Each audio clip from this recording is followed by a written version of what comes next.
I'm Beth Jackson with Orange County Environmental Protection Division. Today we're going to go on a virtual hike of Savage Christmas Creek Preserve. It's one of our Green Place properties.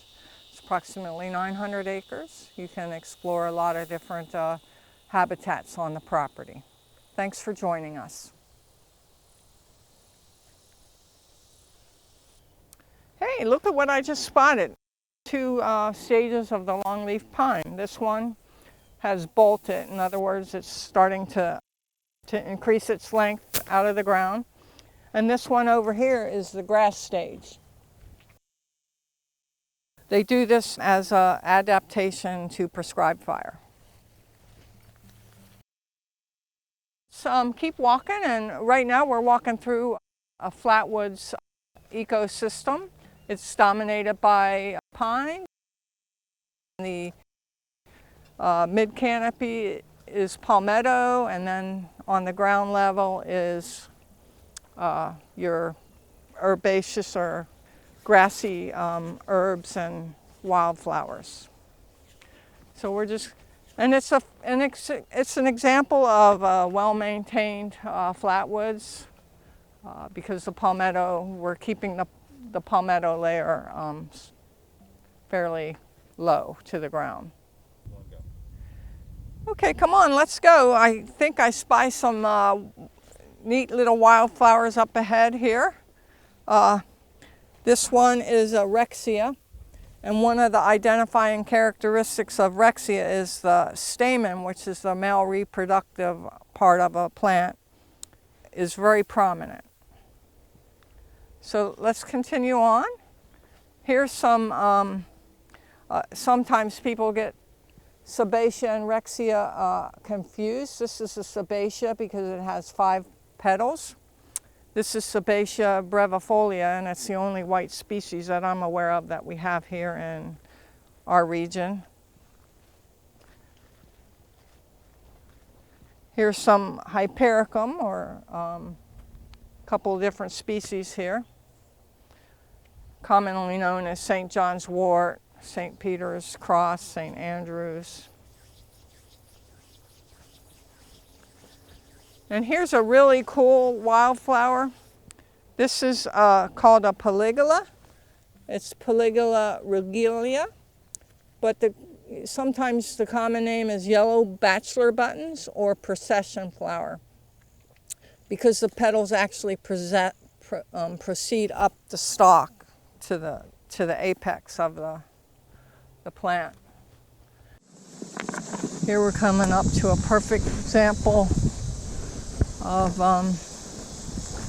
prescribed fire evidence or controlled burns. We use that to help maintain our habitats because a lot of the plants are adapted to fire. They need fire either to seed or reproduce viable seeds. So on this tree here, you'll notice the burn marks or burn scars. That's evidence of controlled burns that we conduct on our properties. If you notice this was either a Lyonia or a gallberry, which is typical shrub species in our habitat. The goal of the prescribed fire is always to have it carry along the ground and not into the trees, because if it gets into the canopy of the trees, it could kill the trees. And here's another example of the shrub. Here's some goldenrod in bloom or just about to go to seed here. So it's very important, and one of the species we rely on to carry the fire is the grass, the wiregrass. So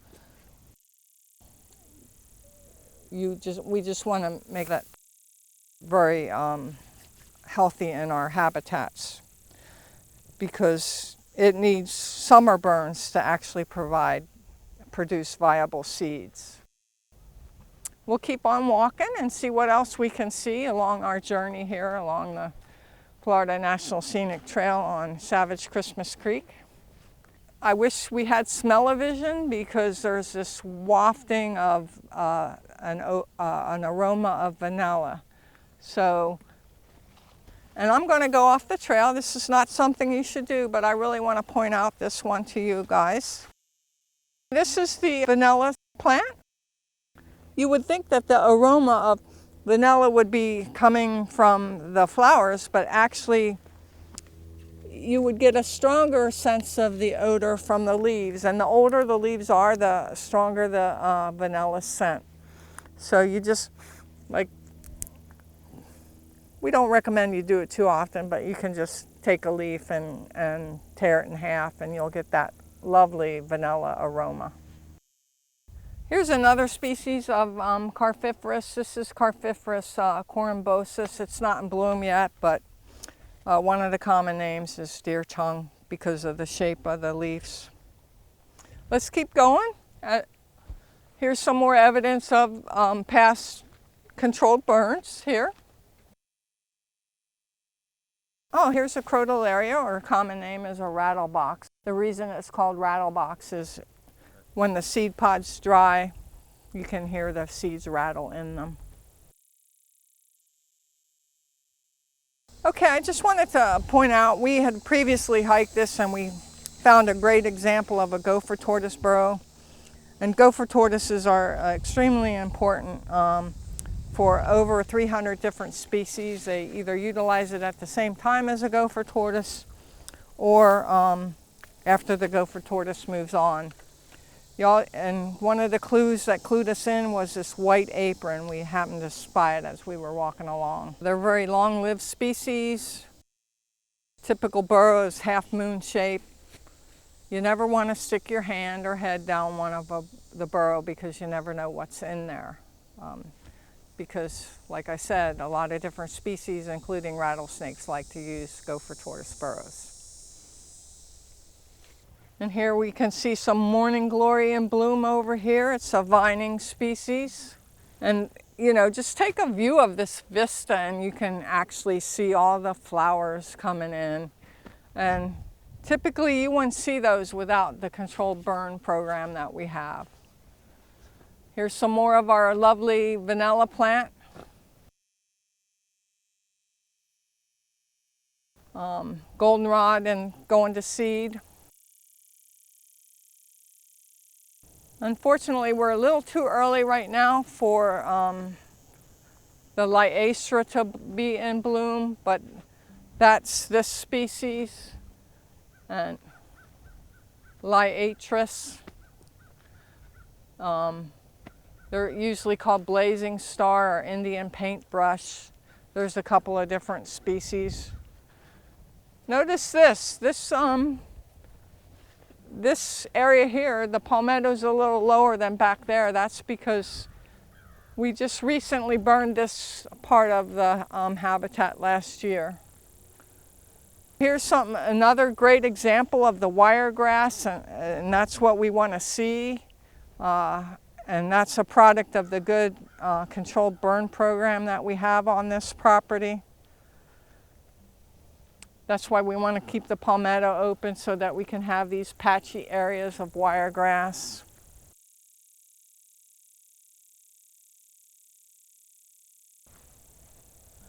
So over here on the right-hand side of the trail is a dead pine. And they actually provide their own type of little ecosystem for a bunch of different species. Woodpeckers will create a little nest in there, a cavity, so that they can hide. Under the bark, you might find the flying squirrel.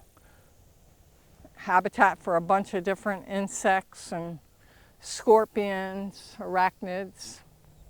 So we like to keep those because they do provide shelter and food for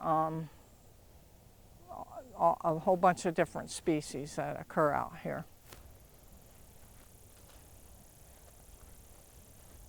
Oh, here's one of the the Cornbosis about to pop out. See how pink it is?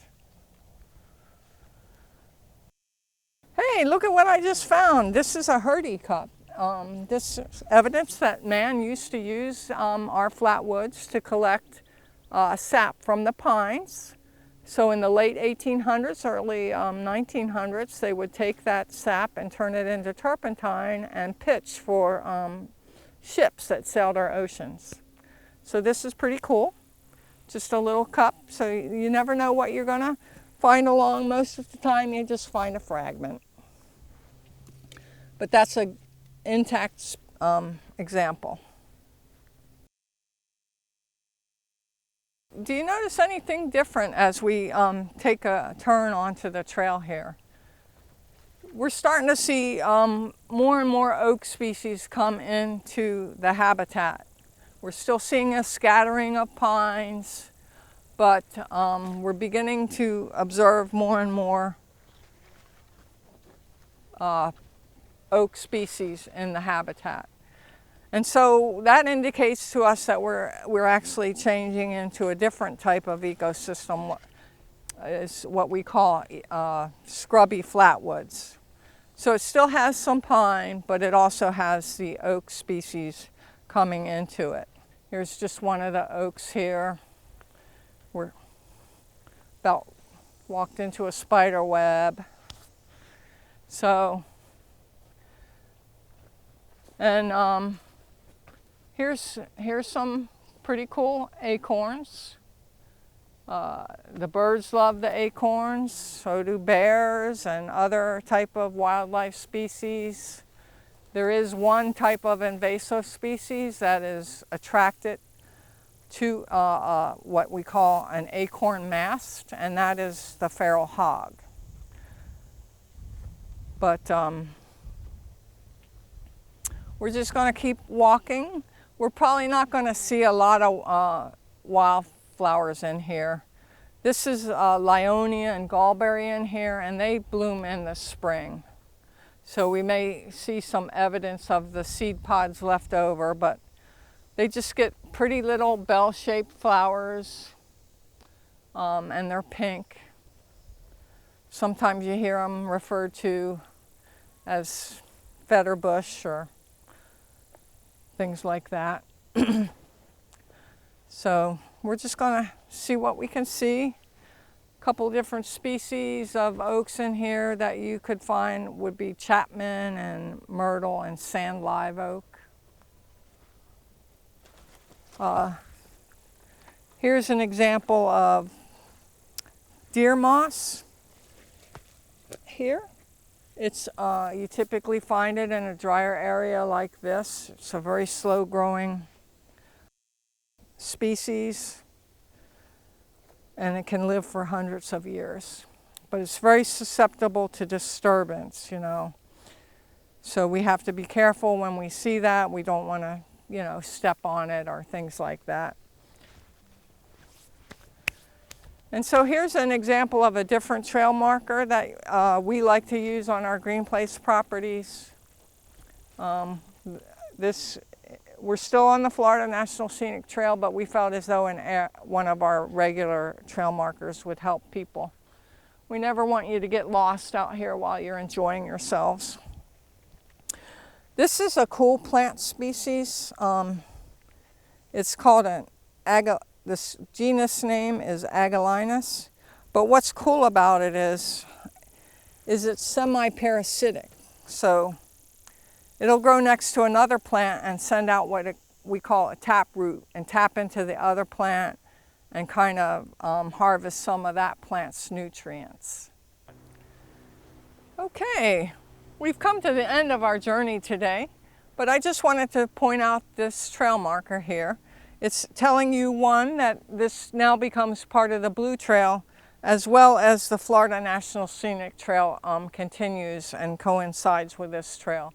I just want to thank you for joining me on this journey today at Savage Christmas Creek so that we could explore the sights, sounds, and aromas of this beautiful Green Place property. And I encourage you to come out on your own to any of our Green Place properties and enjoy them.